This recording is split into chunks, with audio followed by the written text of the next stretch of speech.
Hey there! So today we have another Darwin's Rants, and I thought I'd tell you guys a story. So I did a couple reviews, some Blue Point beers, to sort of give me a little bit of flashback about me working for them. It was a short stint, but it was pretty interesting. So let's see. So I got into the beer industry, working in craft beer retail, and then one of the reps was a Blue Point rep, and then. Yeah, I think actually through knowing him, I eventually got a job with Blue Point as a brand ambassador, which is like, it's like not even a sales rep. It's like hey, like whenever you'd like to work, just pick up a shift and like let's just help us out. And it was like $20 an hour, and this was like for New York, by the way. So like nothing, for New York City, that's nothing crazy, right? And this had to be around like 2016. And pretty much what you did was like you were the extension of the sales rep. So this goes into how insidious AB InBev can be. Now that Blue Point's owned by Tilray, I'm sure it's the same. Another big corporate overlord cannabis company in Canada. AB InBev is obviously the largest beer producer in the world, right? Yeah. Budweiser, right? So what we do, what the rep would do, would just show up to random accounts and say like, hey, listen, first off, we have this craft beer, Blue Point Toast Lager. We're gonna sell it to you at $1.50 a keg for a half barrel, which a full keg. If you don't know, craft beer back then, like a super premium keg, like hazy IPA, double IPA or something, would sell for like $300. Most of your craft breweries were selling beers at $200, $225, $250. So $150, like that is cheap for like a non-macro beer, right? Well, it's produced by Budweiser, but like under the Blue Point brand, and well, it's produced by Blue Point, but it's owned by Budweiser, whatever. And so what the sales rep would do is like, hey, listen, like you own a bar, restaurant, blah blah blah.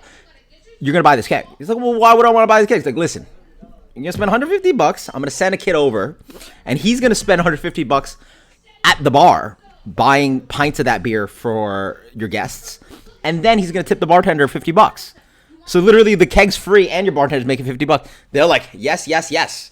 So then my job was to show up to a random bar, and it ranged from anywhere from like Midtown bar to Upper East Side busy bar to like random places on like in Queens where it's like a pool hall or a tiny little like Mexican joint, and and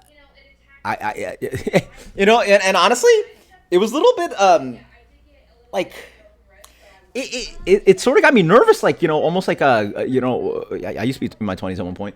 I didn't really do any of this stuff, but like imagine first off, that's how. By the way, if you guys are younger, when I was younger, you didn't meet people online. You went to bars and you try to hit on try to talk to girls, and then you try to get their number. Like there was no online dating, and online dating was weird. Like like, ooh, you met that person online. Like, it's safe. Like, right? There's that world where it was not normal to be dating online. So literally, my job was to like walk up to people, and these guys, like it's not like I was like finding women or anything. No, it was just like random people, adults, kids my age. I was 27 back then, whatever, something like that. I was like 27 back then. So first off, right, it feels a bit weird in public to just walk up to a crowd of people like, hey, how's it going, right? But obviously the spiel was like, you got to hit them on the easy one first. Like, hey guys, would you like free beer? Once you say that, people are like, you grab their attention. They're like, oh, okay, whoa, what are we doing here? And there was no like deal to it. It was just like, hey, do you guys want to try this beer? I will buy you beer. I will buy you pints of beer. Be it $6, $7, $5, $6, $7 a pint. I was supposed to spend $150, and it didn't matter. Buy. And then he's like, hey, you want a round of beers? Cool. Find another, group or a couple or person hanging out. Hey, you want a beer? But then like give a little bit of spiel. Hey, this is Blue Point. We're out of Patchogue, Long Island, blah blah. And at some point, like I had to get the bill up. So then like I'll be buying this group like, hey, you guys want another round of beers? They're like, yeah, fuck yeah, right? Like, how do you fucking say no to fucking 3 rounds of beers for your 5 dudes? And then you just got to see the schmuck just say like, hey man, you like the beers? Cool, yeah. Like, girl, it's like, yeah, I'll entertain your fucking dumbass sales pitch for like, mine wasn't even that long. It was like 2 minutes. You want another beer? Oh yeah, cool. So that was the job. I think they pay, you know, it was all corporate bullshit. So like, you know, they paid for some amount of travel and stuff, and you know, even back then, like starting in the industry, $20 an hour was actually pretty decent. And granted, you're only doing a couple hours of work, so like, you know, you're burning like, you know, a good amount of commute plus your hours, and then, you know, it's not even full shift of work. It's just like you do this, you're literally doing it for like 2-3 hours at most, right? Anyway, so that was a gig. Eventually in like 2017, I got hired at Randolph by, he's no longer there anymore, but Kyle was a certified Cicerone. It's all that I was a certified Cicerone. I got hired, and then they got like really rough about it. They were like, hey, listen, like I need part-time. You got to put in like 20 hours a week. Cause like at this rate, I was like, just literally like, they'd show a schedule, like who wants to do these kind of events. And I would do like 1 a month, 2 a month. At my convenience, right? Because I had another full-time job or was doing other stuff. Yeah, I had another full-time job, bartending and stuff, doing that. And like they told me, it's like, listen, you're gonna be fired if you don't like do 20 hours a week. It's like, fuck off. I'm not doing 20 hours a week when I have a full-time job that's asking me to work full-time, and then all you're doing giving me is like $20 an hour. Like, and then they also fucked me over once because like there was like almost no like support. Basically, like we just were thrown into the wild and like did this stuff. At some point they gave me some shitty ass like PowerPoint, like not even in person. Like, you know, I just like turned it on my computer to like, you know, submit your forms, right? Because like you have to submit for your gas and your hours and the bill that you collected, right? And you have to submit that receipt so they reimburse you, right? For some reason, like I didn't submit it correctly, so like the motherfucker. Sorry. There's a credit card under my name, right? So it all would be reimbursed. But then one time, like, apparently I didn't submit it incorrectly. So I literally had to pay $125 to work. And then, like, the person said, like, I was like, bro, like, I obviously did this event. Like, just reimburse me. And they're like, well, you didn't do it correctly. So therefore, like, hopefully you made enough money with the time that you worked with us. But you're stuck with that credit card bill. So I personally, because it was under my name. Like, you know, if I don't pay that credit card, Blue Point is not up on, you know, interest and debt and all that. It's on me. It's under my name. So I was like, fuck that. You know, I had to pay like $150 out of my own pocket to work an event.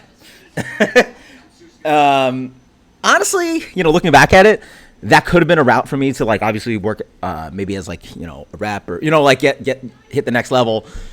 And that's, you know, a career path thing that like, you know, really has fucked me up, right? Like if I started in the rep world, man, I feel like I'd be in a different world.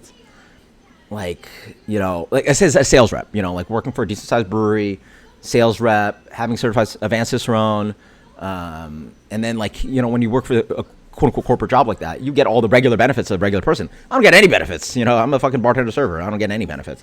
You get the fucking, you know, laptop, gas, credit card. They pay for your phone bill, they pay for your internet, they pay for medical, you get paid time off, you know, right? Like a regular, you guys have regular jobs, all these things are like not a thing for me, right? Because I chose a career that doesn't have any of this shit. So yeah, I did that like on and off for a couple of years, and eventually just like quit. I was like, you know, it's like part time, fuck this, I got a full-time bartending job, I don't fucking do this shit. But maybe I should have thought about that more and like thought about like, hey, like can I like leverage this to get a better position? And obviously you work for Blue Point, now you're working for Anheuser-Busch, AB InBev, you know, maybe that means one of these like a Budweiser rep job. Forget about it. These people make 6 figures and like, you know, right? There are few places to make money in beer. Sales rep is definitely one of those. And look at me now. I'm barely working in beer anymore. So there's a little rant. Actually, one of the funny things that came up with this, who was it? It was Beer Geek Nation. If you remember him. If you don't know, he was doing beer reviews right before I was, and by far the most popular. So we're talking about like the early 2010s. And at some point, he had to be drunk or something. Like called me out or some bullshit. It's like, yo, you work for the, you know, evil overlords of Anheuser-Busch. I was like, buddy, first off, I work like 1 day a month for them. A couple hours, sorry, not even 1 day. A couple hours a month. I'm literally on that side, like, if I'm not brewing beer, on that side of it, on, like, I'm definitely lower than a taproom person, right, working a bartender or something, right? Definitely lower than a sales. I literally am the lowest person working at that company. At Blue Point, not even, like, you know, right? Like I'm just a random goober. that like can randomly pick up shifts here and there, right? Like I wasn't even working. You know, that makes some sense, right? Like if you work for a company, like you're full time or you're salaried or you're right. Like I was just some random goober that like, and the other kids I worked with are like knew like nothing about beer. They just like thought it was a cool job. Oh, I work for a brewery, right? Like, you know, like for me, it was a career choice. So yeah. Anyway, little story time. Cheers. Later.